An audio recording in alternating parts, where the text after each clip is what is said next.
Fitness की दुनिया के अलग लोग यहाँ आए, लेकिन फिटनेस का एक अलग लेवल भी होता है।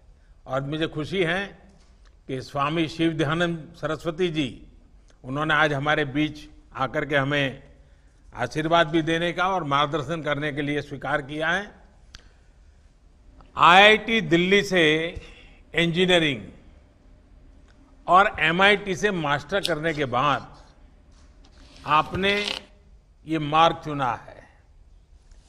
लोगों को जरूर आश्चर्य भी होता होगा, आदर का भाव भी आता होगा, और मुझे पक्का विश्वास है कि आपके संबंध में लोगों की जिज्ञासा भी बढ़ती होगी। मैं आपसे जानना चाहूंगा कि इतना बिल्कुल ही अलग बैकग्राउंड और इस प्रकार का आज का ये समर्पित जीवन, मैं समझता हूं आपकी बात को नई पीढ़ी जरूर नए तरीके से स्वीकार करेगी, और इसलिए जरूर हम सुनना चाहेंगे आपके अनुभव।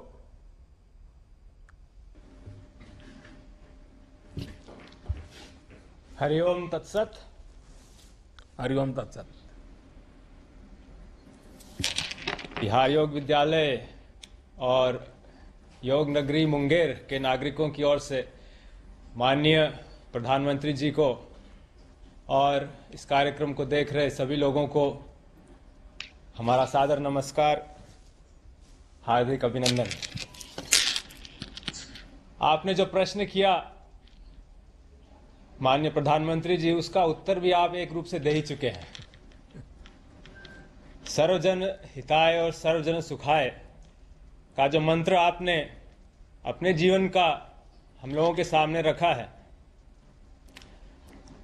वही एक प्रेरक, वही एक प्रोत्साहक का कार्य करता है और जीवन में समर्पण का एक क्षण लाता है।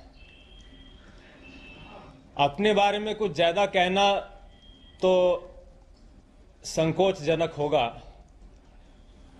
मैं यहाँ केवल अपनी गुरु परंपरा के महान विभूतियों का उल्लेख करना चाहूँगा।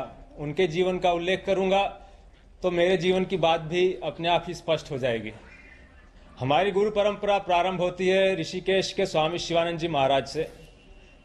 आप में से कई लोग जानते होंगे, वो मेडिकल डॉक्टर थे, उच्चतम डिग्रियां प्राप्त थी उनको, FRCS की उच्च डिग्री प्राप्त की थी उस जमाने में, और उस समय वो मलाया में काम करते थे और बहुत यश था, नाम था, धन था। लेकिन एक क्षण आया उनके जीवन में जब इस सर्वजन हिताय सर्वजन सुखाय की भावना से प्रेरित होकर मलाया से हिमालय आ गए, दिव्य जीवन संघ की स्थापना की। हमारे परम गुरु जो उनके शिष्य हुए स्वामी सत्यानंद सरस्वती जी, जिन्होंने बिहार योग विद्यालय की स्थापना की थी, वो अल्मोड़ा के रहने वाले थे। कुमाऊं के एक संपन्न जमींदार के पुत्र थे। सैकड़ों एकड़ जमीन थी। 19 बरस की आयु में सब छोड़ के अपने गुरु चरणों में आए और संन्यास्त होकर अपने गुरु आदेश का पालन करते हुए उन्होंने बिहार योग विद्यालय की स्थापना की। उनका गुरु आदेश यही था कि योग को नगर नगर डगर डगर फैलाना है, योग को प्रतिष्ठित करना है, और यही काम स्वामी सत्यानंद जी ने किया।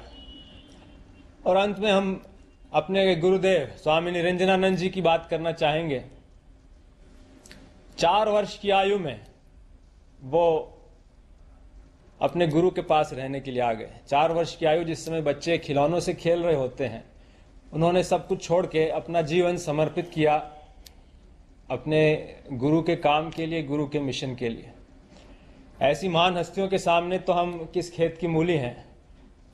इतना ही कहेंगे कि उन्हीं की प्रेरणा, उन्हीं की शिक्षा को अपने सामने रखते हुए उनके पद चिन्हों पर चलने का एक छोटा सा प्रयास है।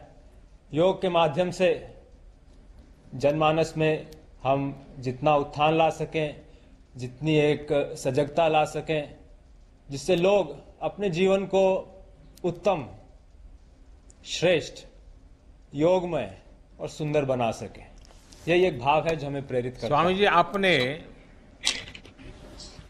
पुरातन शास्त्र परंपरा और आधुनिक विज्ञान, आप टेक्नोलॉजी से जुड़े इंसान हैं, बड़ा अद्भुत संयोग किया है। आपने आश्रम का एनवायरनमेंट और उसको एकदम से इंस्टीट्यूशनल लर्निंग, यानी एक अद्भुत कॉम्बिनेशन आपने आधुनिक भारत के लिए दिया है। मैं जरूर समझना चाहूंगा कि इतना बढ़िया कॉम्बिनेशन जो आने वाले दिनों में लोगों का ध्यान जरूर उस पर जाएगा, इसके पीछे की थोड़ी कल्पना मैं सुनना चाहूंगा।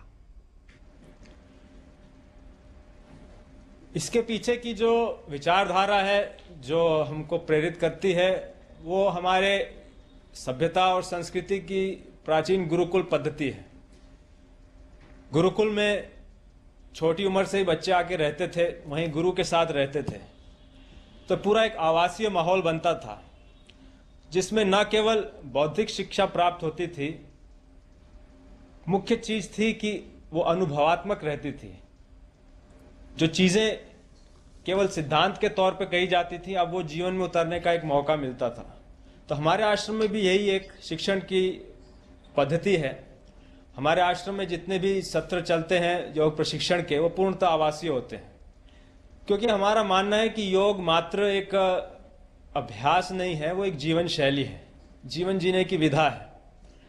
और उसको केवल लेक्चर से या सिद्धांतों को सुनकर समझकर पूरी तरह आत्मसात कर पाना संभव नहीं, उसको जीना पड़ता है। और आश्रम वो एक माहौल, एक वातावरण उपलब्ध कराता है कि हम योग के इन सिद्धांतों को अपने जीवन में उतार सकें। तो वो जो अनुभवात्मक प्रशिक्षण है, वो हमने खुद अपने जीवन में देखा है। और अपने जो जितने भी विद्यार्थी आते हैं, शुरू में भले ही उनको थोड़ा सा अजीब लगता हो, क्योंकि सब काम स्वयं करते हैं। आश्रम में कहीं कोई सेवक नौकर नहीं, एक स्वावलंबन की भावना आती है। हम देखते हैं लड़के लड़कियां आते हैं, कभी अपना कपड़ा साफ नहीं किया, कभी बर्तन साफ नहीं किए, आश्रम में आके हर चीज स्वयं करनी पड़ती है। शुरू में अजीब लगता है, लेकिन जिस समय वो जाते हैं, कह के जाते हैं कि इस अनुभव ने हमारे जीवन में एक बहुत बड़ा सकारात्मक परिवर्तन लाया है। तो ये हमारे प्रशिक्षण की विशेषता है। स्वामी जी, जो बात सबसे इंटरेस्टिंग लगती है वो है आज के समय के हिसाब से योग को ढालना।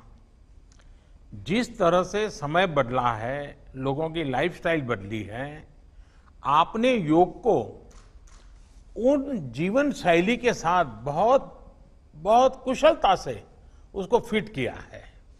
यानी जो आजकल के जो कॉमन प्रॉब्लम है, वो लोग कहते हैं टाइम नहीं है, दिखना नहीं, फलाना है, नहीं है, लेकिन उसमें भी आपने कुछ ना कुछ रास्ता खोजा है। अगर वो भी थोड़ा देशवासियों को आप गाइड करेंगे। बहुत अच्छा प्रश्न किया है आपने माननीय प्रधानमंत्री जी, क्योंकि जब योग सीखने और करने की बात आती है, लोगों की यही प्राय शिकायत रहती है, समय नहीं है। आसन प्राणायाम करने हैं, हमको 1 घंटे का समय लगेगा, इतना समय हम अपनी व्यस्त दिनचर्या में से नहीं निकाल सकते। इसी को मद्देनजर रखते हुए हमारे गुरु स्वामी निरंजनानंद जी ने एक योग कैप्सूल का सिद्धांत प्रतिपादित किया है। योग के छोटे छोटे अंग, जिनको आप अपने जीवन दैनिक जीवन के अलग अलग समय पर अपने जीवन में शामिल करके योग का अधिकतम लाभ ले सकते हैं। जिसे कहा जाए कि maximum bang for the minimum buck, अधिकतम लाभ न्यूनतम समय और न्यूनतम उसमें समय देकर। और ये जो कैप्सूल हैं, संक्षेप में कहें तो ये 5 कैप्सूल हैं। इसे पंचमुखी कैप्सूल साधना समझ लीजिए। इसका पहला कंपोनेंट है मंत्र, दूसरा आसन, तीसरा प्राणायाम, चौथा शिथिलीकरण या रिलैक्सेशन, 5वां ध्यान। क्योंकि ये हम लोगों का मानना है कि फिटनेस केवल शारीरिक नहीं है, वो एक उसका आवश्यक अंग है, लेकिन योग में हम फिटनेस को एक समग्र रूप से देखते हैं। हम केवल शरीर नहीं, हम भावनाएं हैं, बुद्धि है, हमारे विचार हैं, व्यवहार है, आचरण है, आदतें हैं, सजगता है, समझ है, इन सबको विकसित कर पाना, इन सबको संतुलित और इनके बीच सामंजस्य लाना, इनको एक सुंदर रूप देना, ये योग का लक्ष्य है। तो यदि इसको इस तरीके से किया जाए मंत्रों की साधना का समय भी एक निर्धारित है। वो समय है कि सवेरे जगते ही, जिस समय आपने बिस्तर भी नहीं त्यागा हो, क्योंकि उस समय आपका अवचेतन मन सक्रिय है, सबकॉन्शियस माइंड। उस समय किया गया मंत्र आपके व्यक्तित्व के गहन आयाम में पहुंचता है और आपके दिन भर की गतिविधियों को सकारात्मक रूप से प्रभावित करता है। कई लोग धर्मों को मंत्र को धर्मों से जोड़ देते हैं। ये हम समझते हैं मंत्र के गहन और प्राचीन विज्ञान के साथ बहुत बड़ा अन्याय है। मंत्र तो ध्वनि का विज्ञान है, धर्म तो बहुत बाद में आए। और इन मंत्रों का प्रयोग करके, और सरल से मंत्र जो हमारी संस्कृति में शुरू से चलते आए हैं, महामृत्युंजय मंत्र है, गायत्री मंत्र है, दुर्गा जी के 32 नाम हैं, सरल से मंत्र जिनको यदि आप सवेरे एक प्रथम कैप्सूल के रूप में अपनी दिनचर्या का अंग बनाएं तो आप पाएंगे कि एक आश्चर्यजनक परिवर्तन आया है आपके मानसिकता में, आपके भावनात्मक प्रतिक्रियाओं में, आपके आध्यात्मिक विकास में।